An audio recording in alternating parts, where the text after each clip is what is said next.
They say the worst betrayals come from those closest to you. But nothing prepares you for the moment your own child looks you in the eye and declares you insane. I'm 62 years old. I raised my son Andre alone after his father passed when he was just 7. I worked 2 jobs to put him through college. I was there for every milestone, every heartbreak, every triumph. And last month, he repaid me by having me locked in a psychiatric facility. He told doctors I was delusional, dangerous, losing my mind.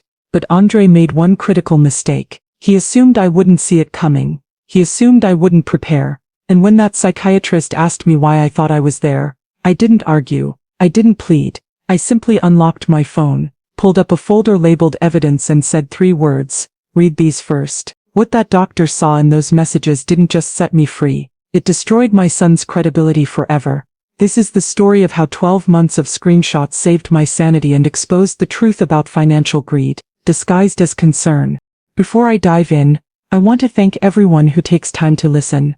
Drop a comment letting me know where you're tuning in from. I always love hearing from you. Now, let me take you back to where this nightmare really began. My name is Loretta Jackson. I live in Sacramento, California, in a modest 3-bedroom house I bought 30 years ago when the neighborhood was just starting to develop.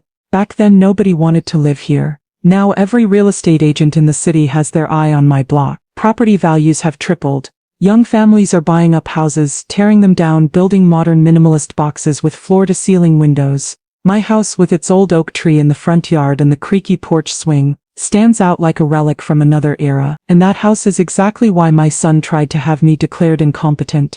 Andre is 39 now. He works in tech, something about cryptocurrency and blockchain that I've never fully understood despite his many attempts to explain it. He married a woman named Monique about 5 years ago. Monique is polished, ambitious, always dressed like she's about to attend a board meeting, even when she's just picking up groceries. She grew up wealthy, went to private schools, has that particular brand of confidence that comes from never worrying about money. When Andre brought her home to meet me, she smiled warmly and said all the right things. But I noticed the way her eyes scanned my living room, lingering on the worn couch, the outdated kitchen visible through the doorway, the family photos in mismatched frames on the mantel. For the first few years, everything seemed fine. Andre and Monique lived in a sleek downtown apartment, the kind with a doorman and a gym on the ground floor. They traveled frequently, Barcelona, Tokyo, the Maldives, posting endless photos on social media of pristine beaches and Michelin-starred restaurants. I was happy for them, proud, even. My son had built a good life. But then, about 18 months ago, something changed. Andre started coming by more often, but the visits felt different. Performative. He'd walk through my house with this concerned expression, pointing out things that needed fixing. Mom, this carpet is ancient. You could trip on these loose threads. Mom, the railing on the porch is wobbly. What if you fall? Mom, you really need to update this electrical system. This house is a fire hazard.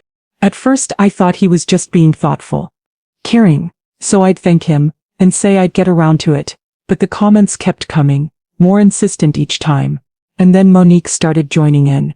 Loretta, have you thought about downsizing? This house is so much space for one person, and the maintenance must be exhausting at your age. At my age, I was 61, healthy, active. I still did my own yard work, for heaven's sake. One Sunday afternoon in early spring, Andre and Monique came over for lunch.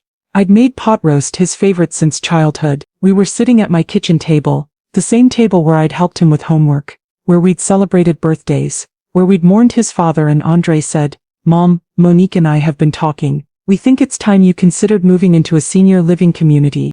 I set down my fork, startled. A senior living community? Andre, I'm 61 years old. I'm not ready for that. Monique leaned forward, her voice gentle but firm. Loretta, we're not talking about a nursing home. These are active adult communities. They have activities, social events, on-site medical care. You'd have so much less to worry about. I don't have much to worry about now, I said, trying to keep my tone light. I like my house. I like my neighborhood. I'm not ready to leave. Andre's expression hardened slightly. Mom, we're just trying to think about your future. What happens when you can't climb stairs anymore? What happens when you can't maintain this place? Wouldn't it be better to transition now, while you can still enjoy it, rather than waiting until it becomes an emergency? I appreciate your concern, I said carefully, but I'm happy here. When I'm ready to move, I'll let you know. The conversation ended there, but I could feel the tension. They left shortly after, Monique kissing my cheek with that same practiced warmth that didn't quite reach her eyes. Over the following months, the pressure intensified.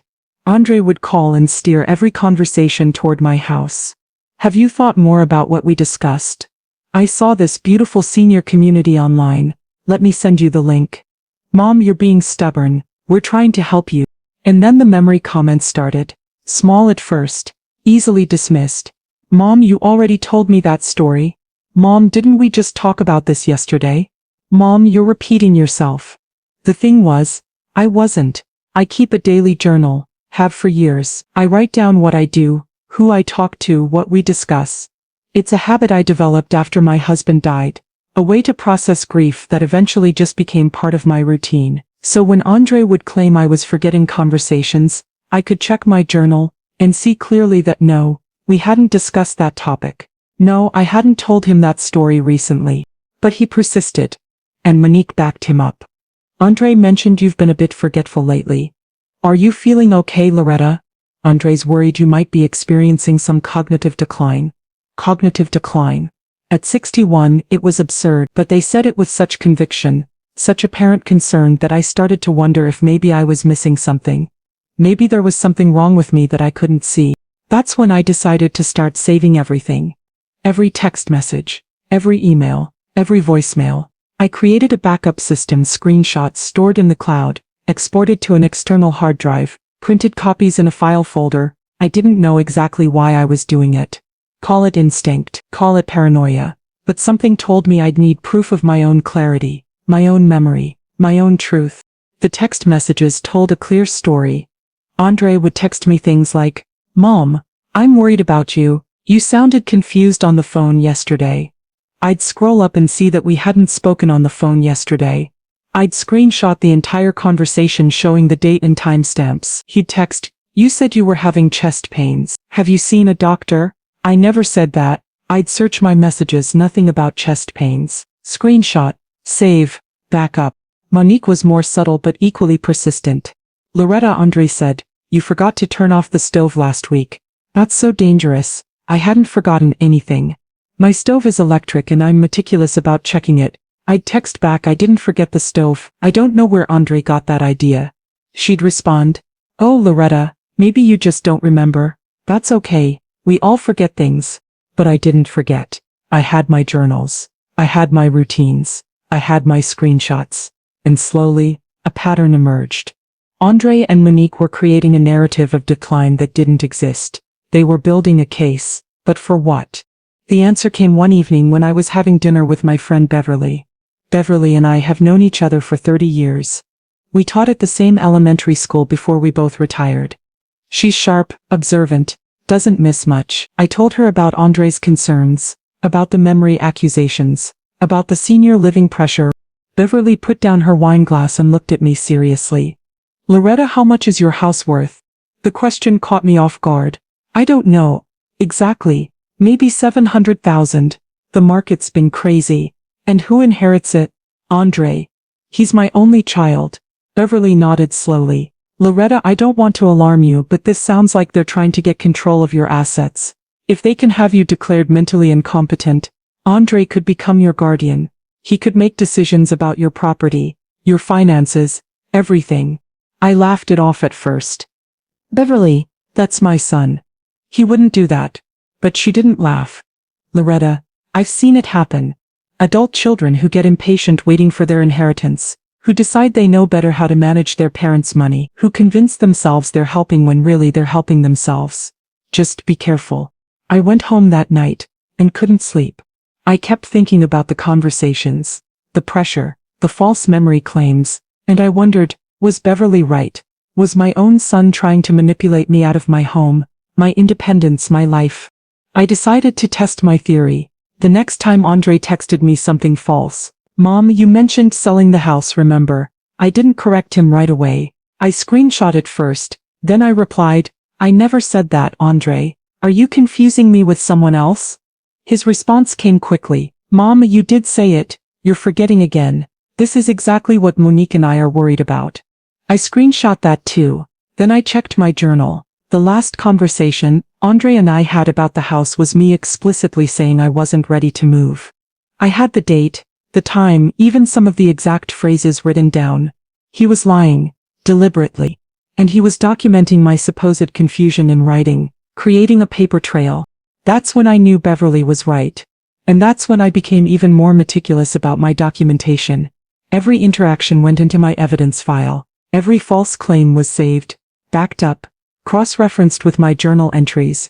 3 months ago, the situation escalated dramatically. Andre called and said he wanted to take me to lunch. Just the two of us. We met at a cafe near his office. He ordered us both salads without asking what I wanted. I noticed and then pulled out a folder. Mom, I've made an appointment for you with a neurologist. Next Tuesday at 10. A neurologist? I said. Why? Because we're concerned about your memory. We think you should get evaluated. Andre, I don't need a neurologist. There's nothing wrong with my memory. His face darkened. Mom, you can't see it. That's part of the problem. People with cognitive decline don't realize they're declining. That's why Monique and I have to step in. Step in? I felt a chill. What does that mean? It means we're taking care of you, whether you think you need it or not. I stood up. I'm not going to any neurologist. I'm fine, Andre, and I'm going home. Mom, sit down. We're not done talking. Yes, we are. I left the cafe, my hands shaking. When I got home, I found a voicemail from Monique. Loretta, Andre told me you refused the neurologist appointment. That's very concerning. We may need to take more serious steps if you won't cooperate with basic medical care. More serious steps. I played that voicemail 3 times, recording it on my phone's voice memo app as I played it on speaker. Then I backed it up. What were they planning? I found out 2 weeks later. I was home on a Thursday afternoon, reading on my back porch, when I heard pounding on my front door. Not knocking, pounding. I went to answer it and found 2 paramedics and a police officer. Loretta Jackson? One paramedic asked. Yes, we have a call that you're experiencing a mental health crisis. Your son is very worried about you. We need you to come with us for an evaluation. My mind went blank. A mental health crisis? I'm reading a book on my porch. I'm fine. The police officer stepped forward, his voice gentle but firm. Mom, we received a report that you've been experiencing delusions, that you're a danger to yourself and that your family is concerned you might harm yourself. We need to take you in for a psychiatric evaluation. This is insane, I said and immediately regretted my word choice. I mean, this is a misunderstanding. I'm not in crisis. I'm perfectly fine. Mom, we have a legal order. You can come voluntarily or we can transport you, but you are coming with us. I realized I had no choice. Can I get my phone, my purse? They hesitated, then agreed, with the paramedic accompanying me inside. I grabbed my purse, my phone, my charger and a small notebook. I thought about grabbing my laptop with all my backed up evidence but decided against it, too obvious. My phone had access to everything anyway. They took me to County Psychiatric Hospital. The intake process was humiliating. They asked if I heard voices. No. If I saw things that weren't there. No. If I wanted to hurt myself. Absolutely not. If I knew why I was there. Because my son lied, I said flatly. The intake nurse made notes without expression.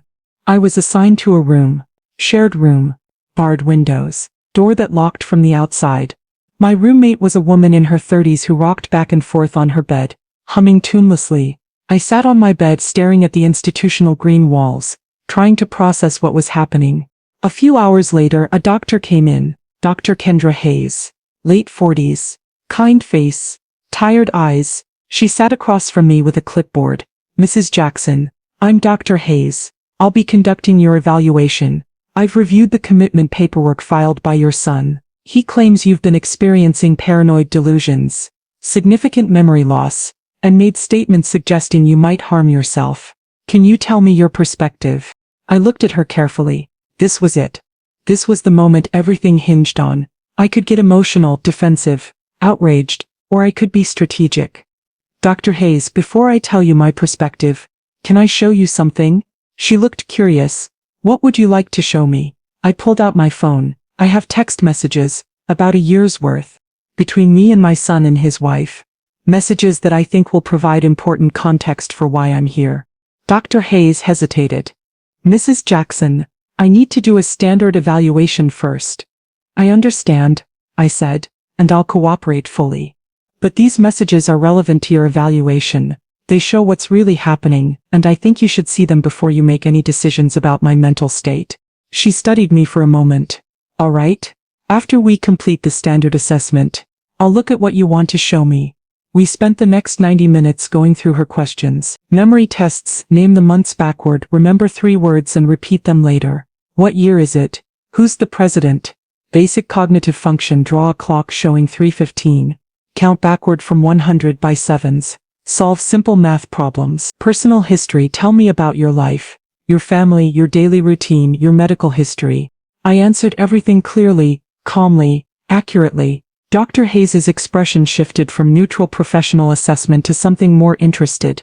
Finally, she said, Mrs. Jackson, your cognitive function appears completely normal. Your memory is excellent. Your reasoning is sound. You show no signs of confusion, disorientation, or delusional thinking. So help me understand why your son would file for an emergency psychiatric commitment.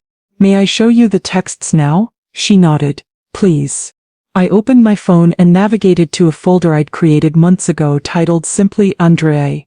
Inside were subfolders organized by month, each containing screenshots of text conversations, exported email threads, saved voicemails, and corresponding journal entries. I need to give you context first, I said. About 18 months ago, my son started pressuring me to sell my house and move into senior living. I didn't want to. The pressure increased.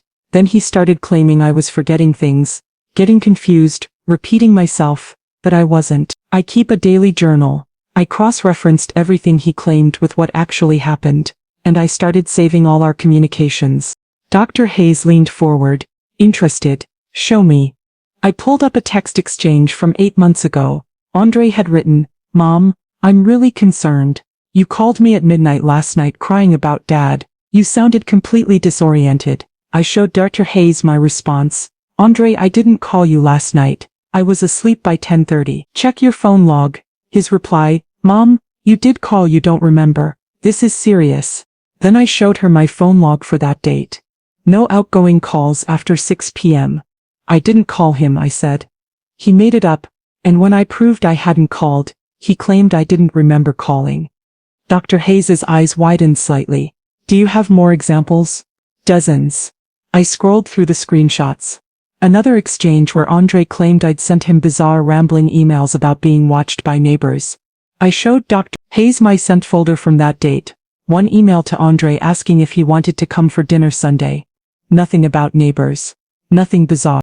Another exchange where Monique texted that I'd shown up at their apartment at 7 in the morning, banging on the door in my nightgown. I showed Dr. Hayes my journal entry from that morning. I'd been at a 7 a.m. yoga class across town, with the studio's timestamp check-in to prove it. Message after message, screenshot after screenshot, the pattern was undeniable. Andre and Monique would make wild claims about my behavior. I would deny them and provide evidence. They would insist I didn't remember or was in denial. Why would they do this? Dr. Hayes asked. I took a breath. My house is worth about $700,000. I own it outright. Andre is my only child, so he'll inherit everything. But he and Monique want it now. If I were declared mentally incompetent, Andre could become my guardian. He could sell the house, control my assets, make all my decisions. I wouldn't have any say.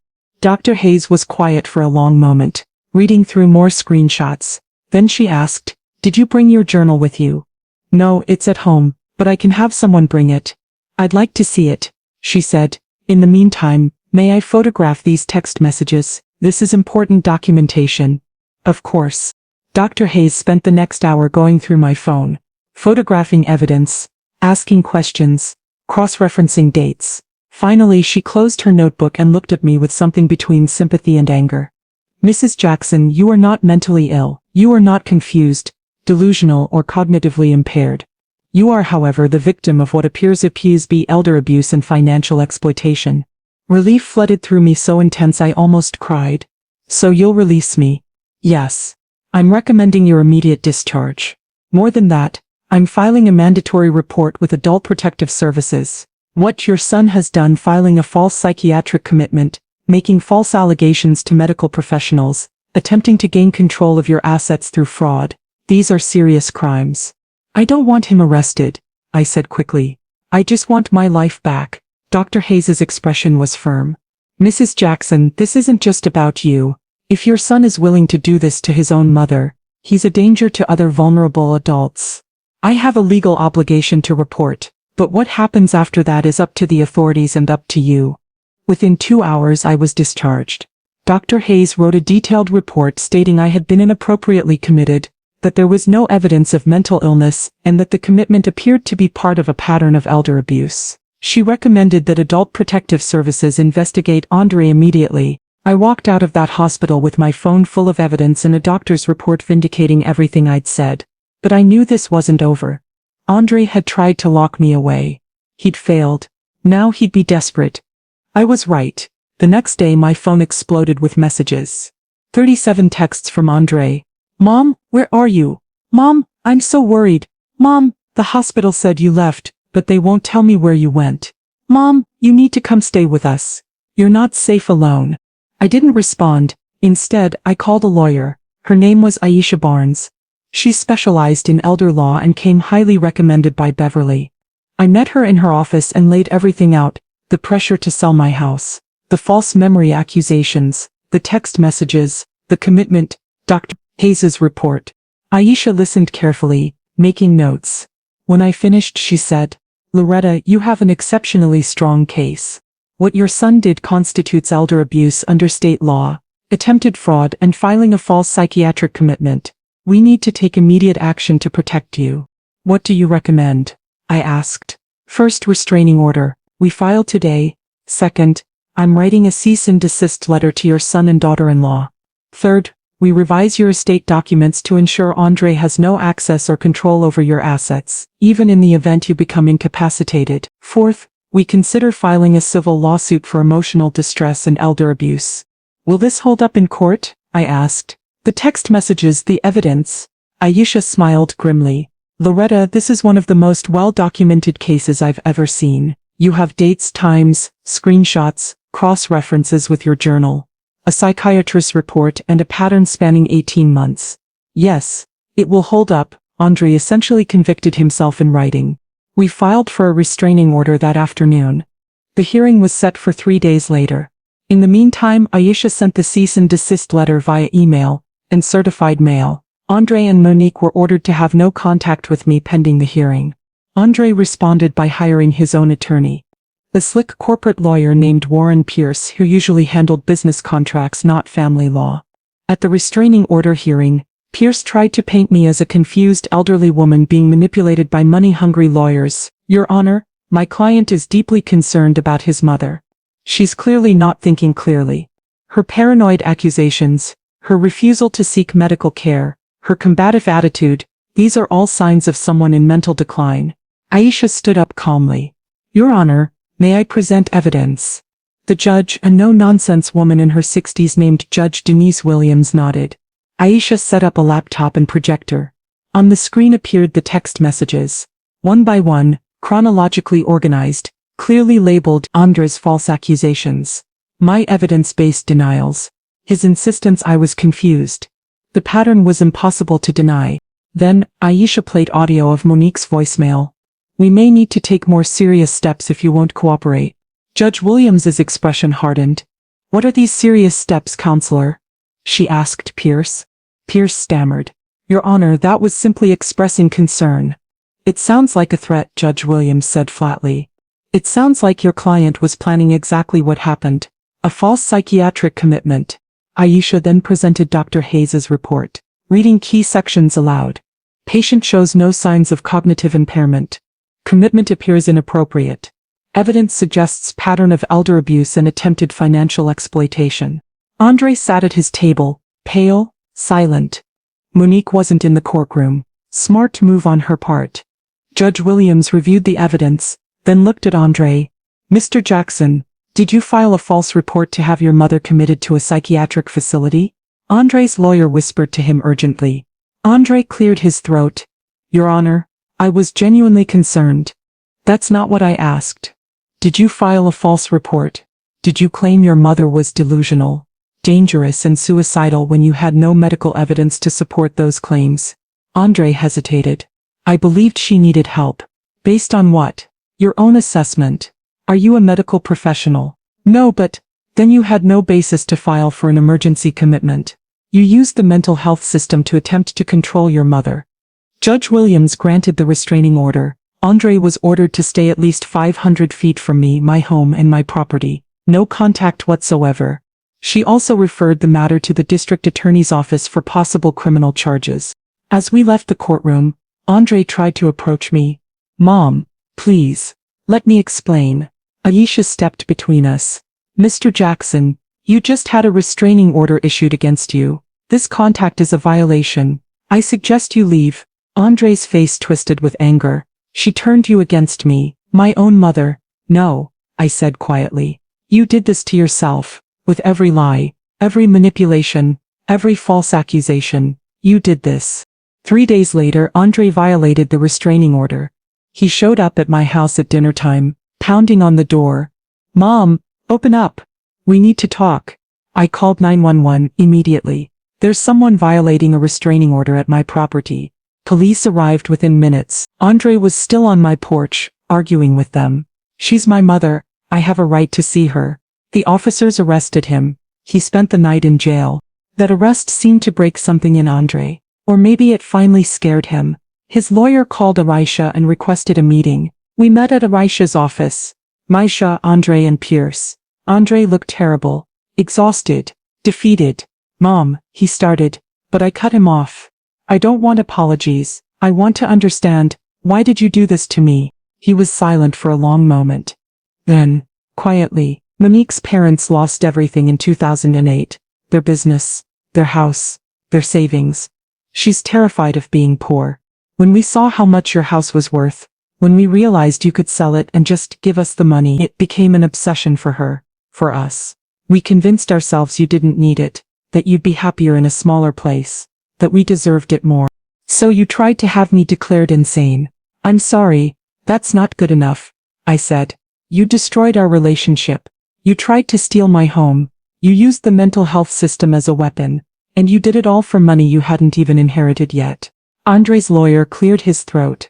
Mrs. Jackson, my client would like to propose a settlement. He'll agree to a permanent restraining order. He'll voluntarily relinquish any future claims to your estate. He'll attend mandatory counseling, and in exchange you agree not to pursue criminal charges or civil litigation. I looked at Aisha. She leaned over and whispered, "It's your choice, but you have a strong case for both criminal prosecution and a substantial civil judgment." I thought about it. Did I want to send my son to jail, see him in court again, keep fighting this battle, or did I want it to just be over? I have conditions, I said. Andre admits, in writing, that he filed a false psychiatric commitment. He admits the memory accusations were fabricated. He publicly apologizes. I want a statement I can share with people who believed his lies, and I want him to pay for all my legal fees. Pierce and Andre whispered together. Finally, Andre nodded. Okay, one more thing, I said. Monique. She's part of this agreement. She stays away from me too. Forever. Agreed? Andre said quietly. We drafted the settlement over the next week. Andre signed a detailed confession admitting every lie, every false accusation, every manipulation. He signed over any claim to my estate. I immediately revised my will to leave everything to charity. He agreed to 5 years of probation-like monitoring through the family court system, and he wrote a public apology that I sent to everyone who'd been told I was losing my mind. The district attorney still could have prosecuted, but without my cooperation the case was weaker. They decided not to pursue charges given Andre's admission and the settlement terms. Some people thought I was too lenient. Beverly said I should have made him pay, but I didn't want revenge. I wanted peace. And I got it. That was 4 months ago. I'm still in my house. I still do my own yard work. I still keep my daily journal. I've upgraded my home security system, cameras at every door, all footage backed up to the cloud. I'm not paranoid. I'm prepared. But the aftermath wasn't simple. The emotional recovery took longer than I expected. For weeks after the settlement, I'd wake up in the middle of the night with panic attacks. My therapist, yes, I started seeing one, ironically explained it was PTSD. That having your reality questioned so systematically, having your own child try to take your freedom, leaves deep psychological scars. There were practical consequences too. Word spread in my community about what Andre had done. People I'd known for years would stop me at the grocery store, at the bank, at the library. Some offered sympathy. "Loretta, I heard what happened. I'm so sorry." Others were judgmental. "But he's your son, surely you could work it out." A few were invasive. "How could you not know he was capable of that?" I learned to have a standard response. "It's a private family matter and it's been resolved legally. Thank you for your concern." Short, polite, final. But each encounter reopened the wound slightly. Each time I had to explain, defend, or deflect, I relived the betrayal. My relationship with Beverly deepened during this time. She'd been right, after all. She'd seen what I couldn't see, or didn't want to see. We started meeting for coffee twice a week, and she'd let me talk through my feelings without judgment. "You're grieving," she told me one afternoon. "You're grieving the son you thought you had, the relationship you believed existed. That's a real loss, Loretta. Don't minimize it." She was right. I was grieving. I mourned the Andre who used to call me just to chat about his day. The Andre who'd send me funny memes and photos of his lunch. The Andre who'd sit on my porch swing and talk about his dreams for the future. That Andre was gone, or maybe he'd never existed. Maybe I'd only seen what I wanted to see, and the real Andre had always been someone capable of this cruelty. The hardest part was the questions I couldn't answer. When had he changed? Or had he always been like this, and I'd missed the signs? Was Monique really the driving force? Or had Andre always been this mercenary? Did he ever love me? Or was I always just an asset to be managed? I tried to stop asking these questions. They had no good answers. Instead, I focused on rebuilding. I joined a support group for victims of elder abuse. Hearing other stories helped me understand I wasn't alone. There was Brenda, 73, whose daughter had forged her signature on a reverse mortgage. There was Leroy, 68, whose son had convinced doctors he had dementia so he could access his father's retirement accounts. There was Shirley, 61, whose daughter-in-law had slowly isolated her from all friends and family before attempting to have her declared incompetent. The stories were heartbreaking and infuriatingly similar. Adult children who couldn't wait for their inheritance, who saw their aging parents as obstacles rather than people, who convinced themselves they deserved the money more than their parents did. And in every case the victims asked themselves the same question I did. How did I miss this? Through the support group, I learned about the psychology of financial elder abuse, how abusers often start small, borrowing money they never repay, slowly taking control of finances, creating dependence, how they use gaslighting to make victims doubt themselves, how they isolate victims from anyone who might intervene. Andre's playbook was textbook. The memory accusations, the pressure to move, the false medical claims, all classic tactics. I also learned I'd done everything right by documenting. Many victims in the support group had no proof of the abuse. It was their word against their adult children's word. And unfortunately, the system often sides with the concerned adult child over the confused elderly parent. My text messages had leveled that playing field. They'd turned a he said she said into documented fact. One woman in the group, Sharon, asked me how I'd known to save everything. I didn't know, I admitted. It was just instinct. Something felt wrong, but I didn't trust my own perception anymore because of the gaslighting. So I started keeping records to prove to myself I wasn't losing my mind. I never imagined I'd need them to prove it to a court. Sharon nodded thoughtfully. Maybe that's the lesson. Trust yourself enough to document when something feels off. Even if you're wrong, you've lost nothing. But if you're right, you've saved everything. That became my message when I started speaking publicly about my experience. Local senior centers invited me to share my story. The Area Agency on Aging asked me to participate in their elder abuse prevention seminars. I was nervous at first. Public speaking had never been my strength, but I discovered that sharing my story was healing. And every time someone came up afterward and said, "Thank you, I'm going to start keeping records," I felt like the nightmare had some purpose. During one presentation, a woman in her late 70s approached me with tears in her eyes. "My daughter has been doing exactly what your son did. The memory accusations, the pressure to sell my home. I thought I was going crazy. But hearing you describe it, I realize she's gaslighting me. Thank you for giving me the words to understand what's happening." I gave her Ashi's contact information. I gave her Beverly's number for emotional support. I gave her the names of the support groups. And I told her what I'd learned: document everything, trust yourself, and don't be afraid to ask for help. A month later, I got an email from that woman. She'd hired a lawyer. She'd gathered her own evidence. 6 months of text messages, emails, and voice recordings. She'd filed for a restraining order against her daughter. And she'd won. "You saved me," she wrote. "You gave me the courage to fight back." Those moments made the pain worthwhile. Knowing that my worst experience could protect others gave it meaning. But it didn't erase the loss. Andre was still my son. I'd still raised him, and some part of me would always wonder what I could have done differently. My new will was finalized 3 months after the settlement. Everything goes to charity now, split between the Elder Abuse Prevention Program, the Domestic Violence Shelter, and a scholarship fund at my old elementary school. Andre will inherit nothing.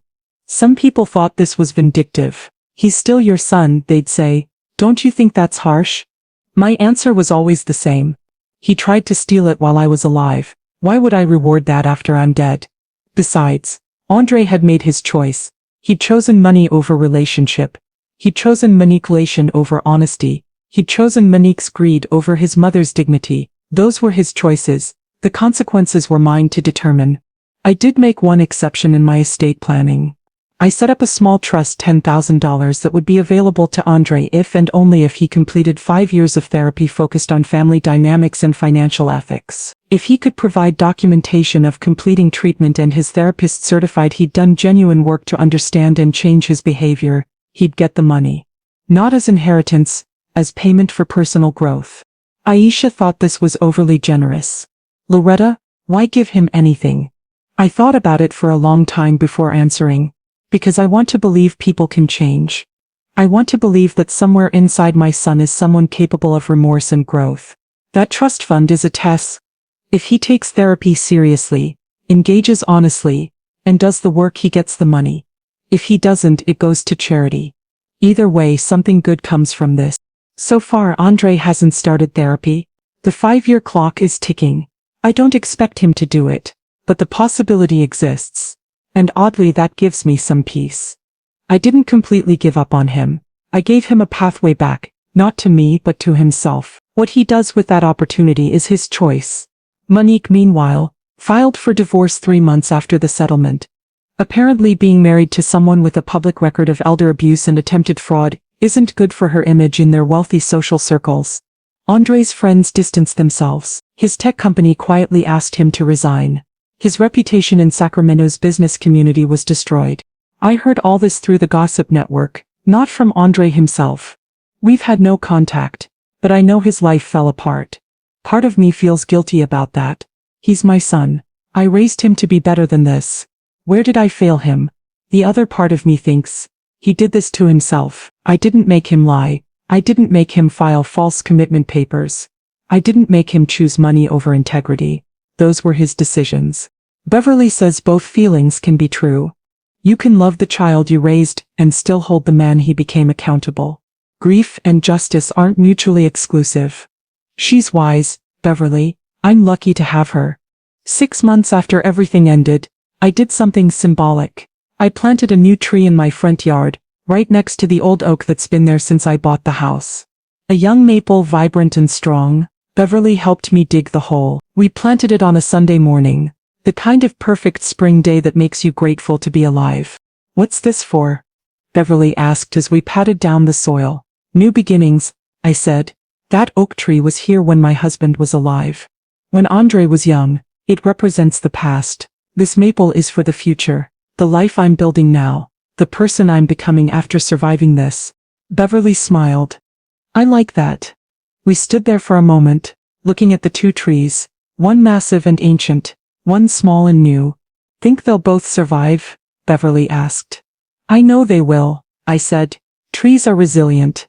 They bend in storms but they don't break. They grow stronger in adversity, just like us." It was cheesy, maybe, but it was also true. I had survived. I'd bent under the weight of betrayal, but I hadn't broken, and I was growing stronger. The new maple would take years to mature, to provide shade, to become something beautiful, but it would get there. So would I. Andre sends me a Christmas card. I don't open them. Monique unfriended me on Facebook, which suits me fine. I've made it clear through Aisha that any attempt to contact me will result in immediate legal action. The thing that haunts me isn't the betrayal, as painful as that was, it's how close they came to succeeding. If I hadn't kept those text messages, if I hadn't documented everything, if I hadn't had evidence, I'd be declared incompetent right now. I'd be in some facility somewhere, medicated, controlled, watching my house be sold and my life dismantled, all because I wasn't prepared.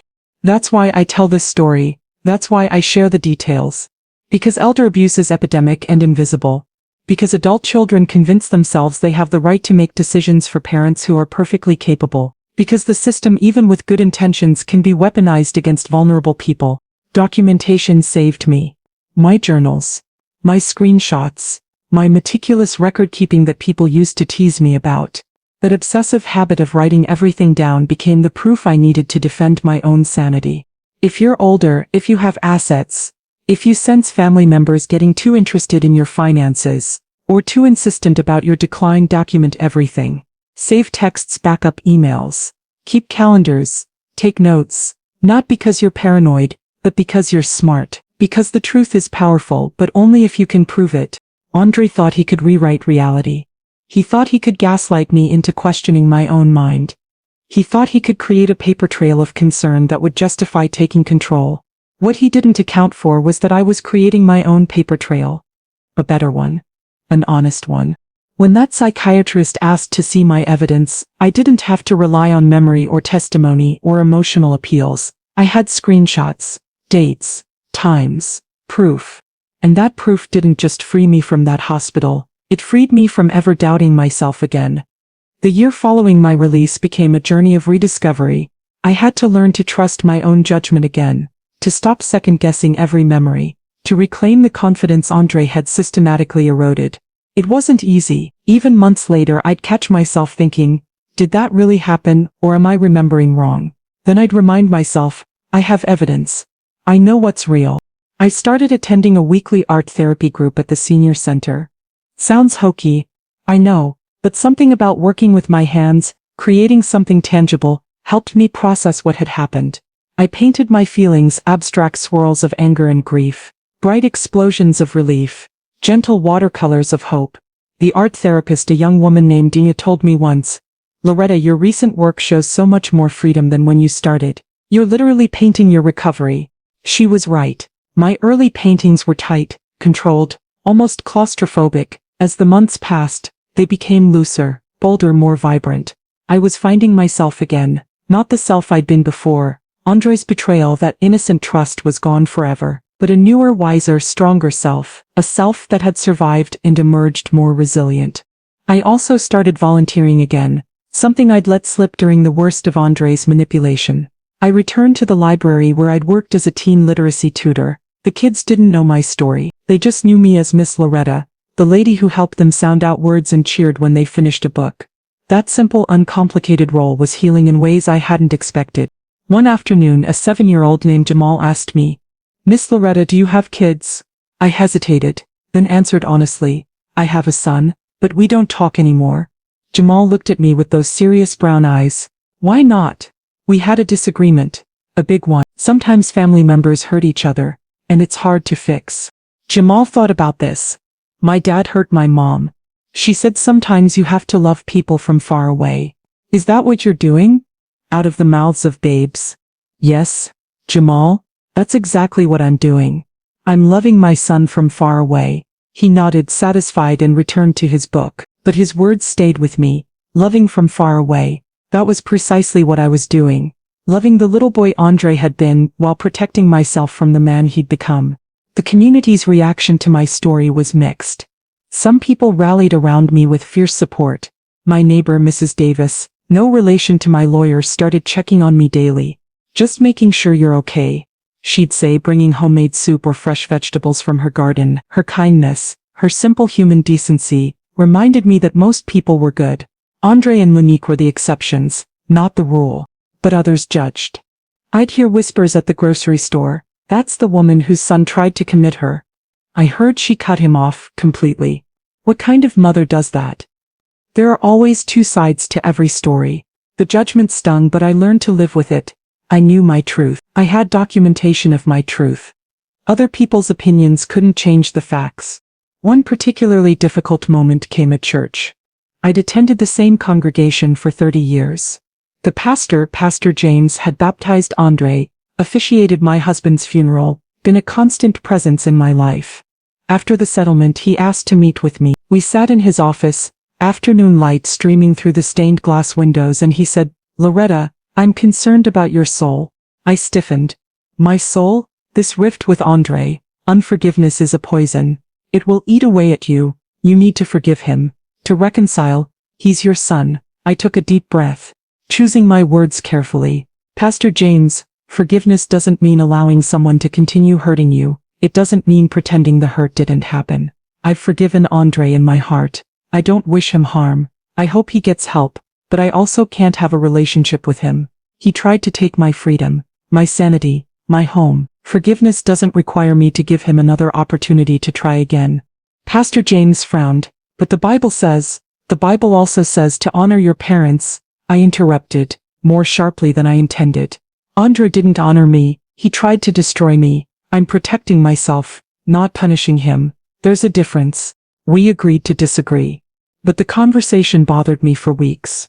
Was I wrong? Was I being unforgiving? I talked it through with my therapist.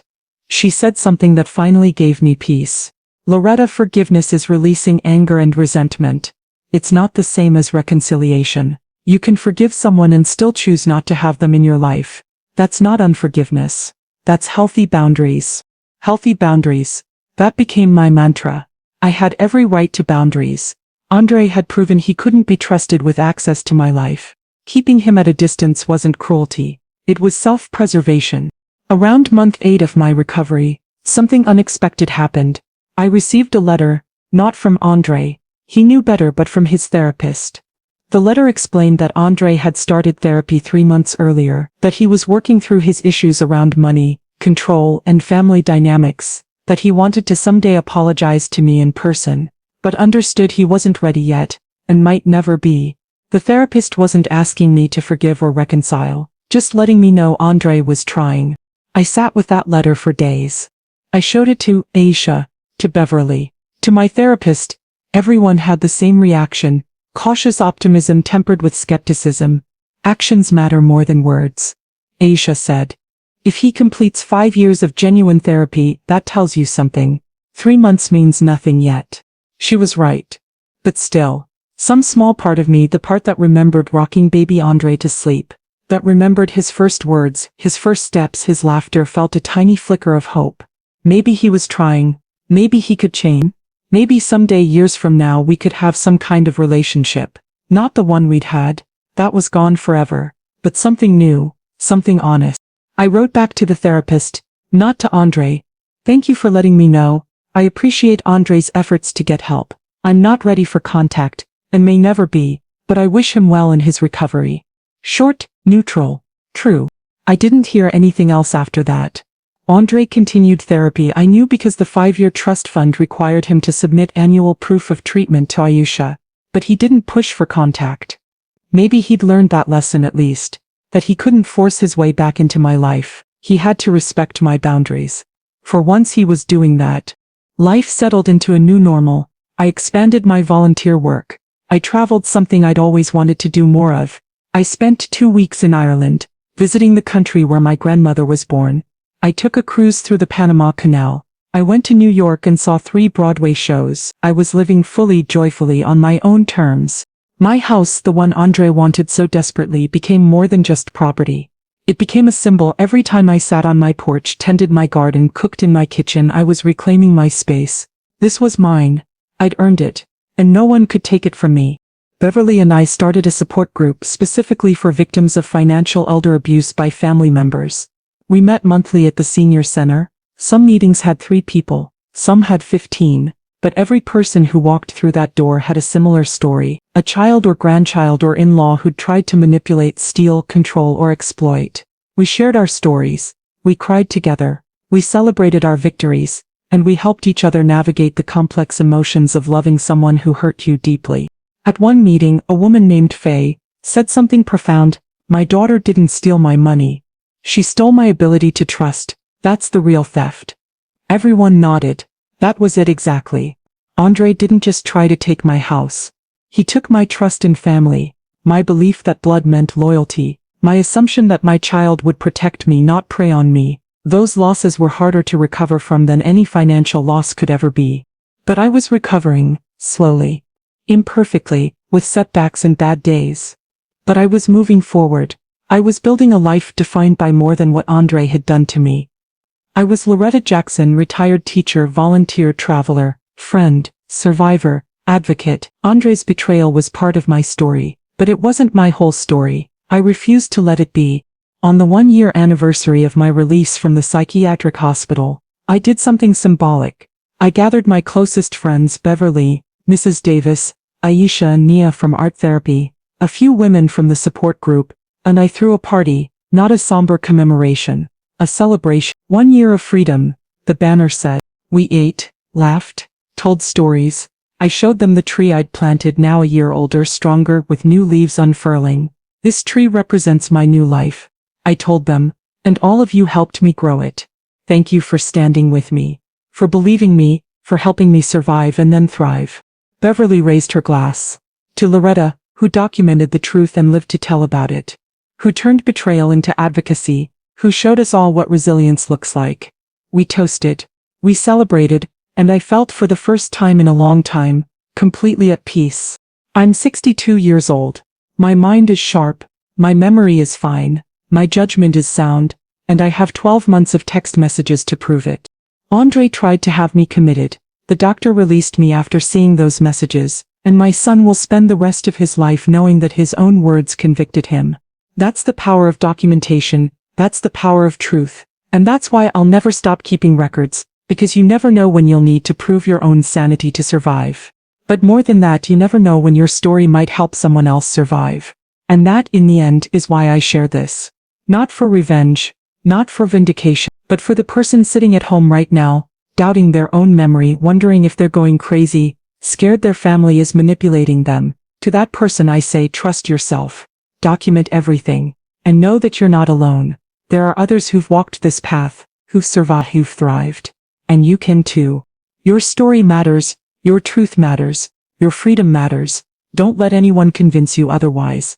Not your children, not your family, not anyone. You have the right to your own mind, your own money, your own life. And if someone tries to take that from you, fight back.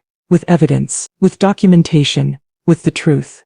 Because the truth, when properly preserved, is the most powerful weapon you have. I'm living proof of that.